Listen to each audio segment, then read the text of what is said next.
ગાંધીનગર જિલ્લા પંચાયત ખાતે રાષ્ટ્રગીત વંદે માતરમના 150 વર્ષ પૂર્ણ થતા ઉજવણી કરવામાં આવી હતી। કેબિનેટ મંત્રી જીતુ વાઘાણીની ઉપસ્થિતિમાં ઉજવણી કરવામાં આવી હતી। જિલ્લા પંચાયત પ્રમુખ, ડીડીઓ અધિકારીઓ અને કર્મચારીઓ સાથે રાષ્ટ્રગીતનું સમૂહગાન કરવામાં આવ્યું હતું। સ્વદેશી વસ્તુઓના ઉપયોગને લઈને પણ શપથ લેવામાં આવ્યા હતા।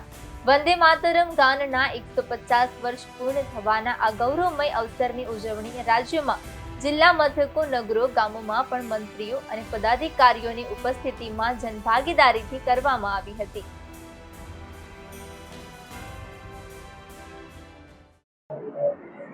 વંદે માતરમની ગાનને આજે 150 વર્ષ એ પૂરા થઈ રહ્યા છે। એની વિશિષ્ટ ઉજવણી માટે માનનીય વડાપ્રધાન નરેન્દ્રભાઈ મોદી સાહેબના નેતૃત્વમાં સમગ્ર દેશની અંદર આ આપણું ગાન એ ક્રાંતિ મંત્ર છે।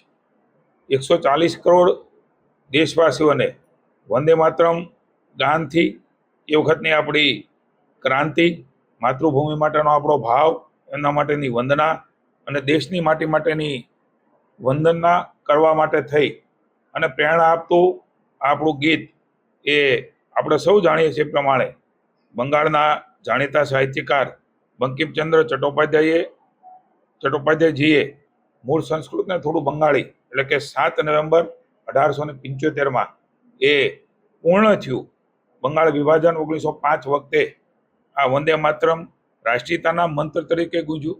આજે આપણે સૌ, મને આનંદ છે કે માનનીય મોદી સાહેબ આ પ્રકારે સમગ્ર દેશને, વહીવટીતંત્રને, દેશની જનતાને દેશભક્તિ સાથે જોડાવાના અનેક પ્રસંગોમાં એક આપણે બધાને ગૌરવ થાય